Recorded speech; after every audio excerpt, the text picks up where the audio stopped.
Hi everyone, my name is Lydia and this is what I wish they taught me about econometrics and introduction. In this video, we are going to cover the third statistical property of the OLS, which is the sigma square hat is an unbiased estimator of the conditional variance of the error term on the x.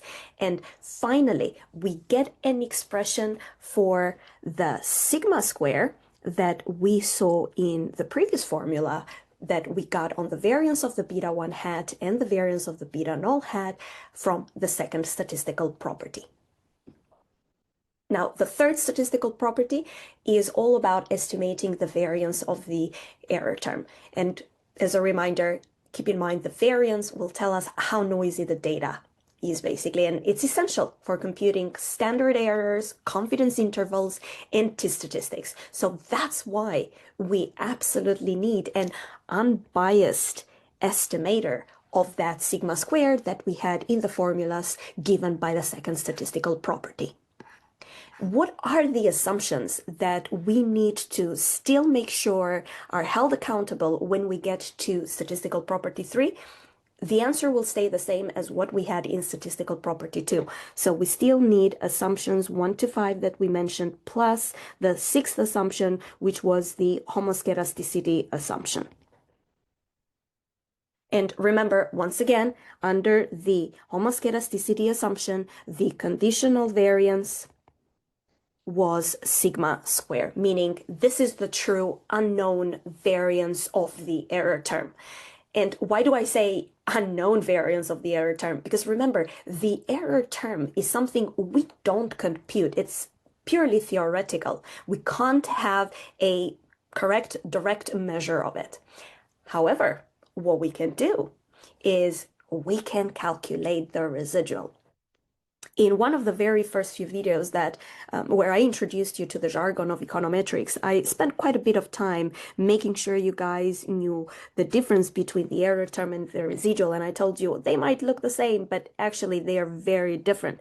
So this is something we don't observe, but this is something that we can calculate. And the entire idea behind this formula that we have now for the third statistical property is that we are going to use the residuals and the variance of the residuals to basically somehow get an unbiased estimator of the unknown variance of the error term coming from the population. So the formula that you see in here, some of you might also have seen instead of n minus k minus 1, it being 1 over n minus 2.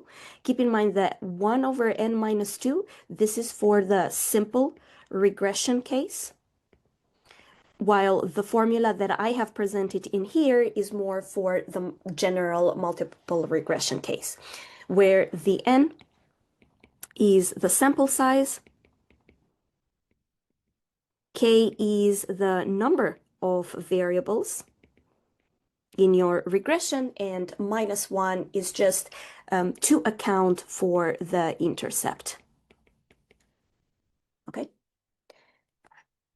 So this estimate is also what goes in the variance formula. So when we actually go and compute after this, the variance, let's say, of the beta hat, in the matrix notation, for instance, we're going to have sigma square hat x prime x minus 1.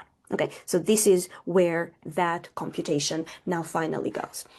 If for some of you, you have a question, well, why are we dividing with 1 over n minus k minus 1 instead of just 1 over n?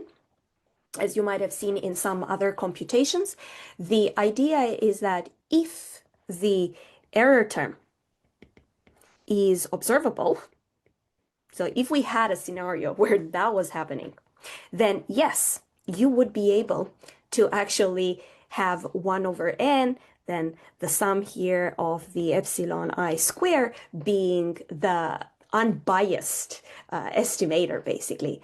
But remember, we do not observe the error term. So we observe instead, what we observe is the residual, which is basically what is the true thing that is happening minus whatever we are estimating, okay?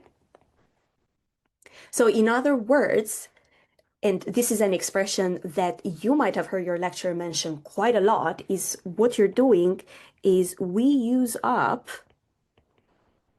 degrees of freedom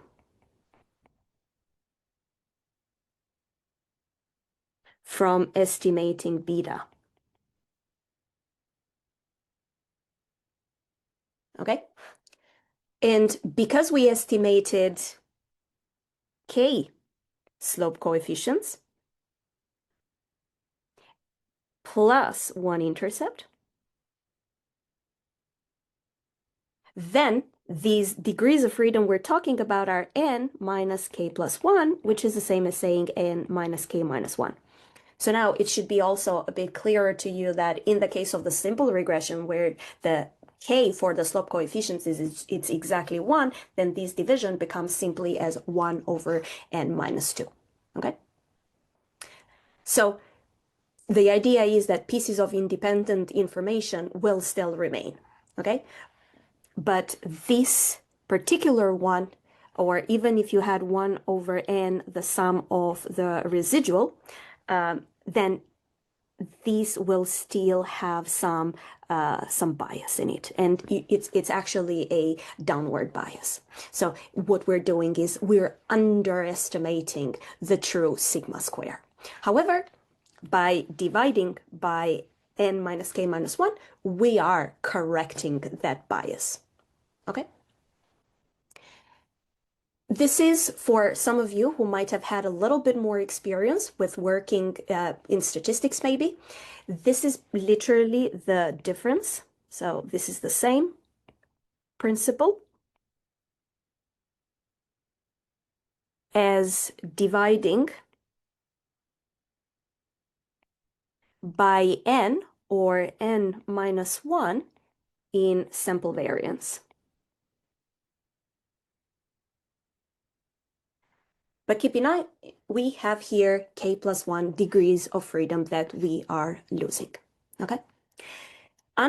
So keep in mind, a consequence of everything that we have talked about so far is that on expectation, this sigma square hat is giving us the true sigma square. So on average, across repeated samples, the estimator sigma square hat will equal the true variance of the error term. And that's why it's called an unbiased estimator when we mentioned here the definition for the third statistical property. Okay. Again, as a reminder, it is very important because it gives the correct standard errors,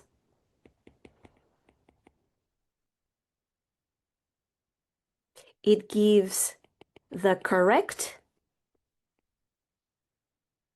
t-statistics, which means you will also give correct confidence intervals. And then when we move on to more complicated methods, which could be thought of as extensions of the OLS, it is used also in GLS.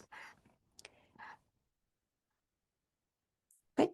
Now, if you're still wondering, why do we have to know this?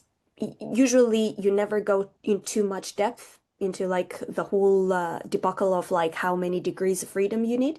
But keep in mind, the intuition there is when you fit a regression line, you're basically pulling the residuals closer to 0 because you estimated the beta using the same data. Now that means that the residuals will be too small on average. So that shrinking that is happening, you fix it by dividing with the n minus k minus 1.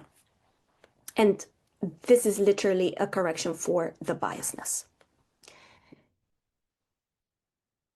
Finally, we have covered all of the first 3 statistical properties, which in a sense are setting up the scenario, the environment for us to move on to the next statistical property, which has to do with the Gauss-Markov theorem.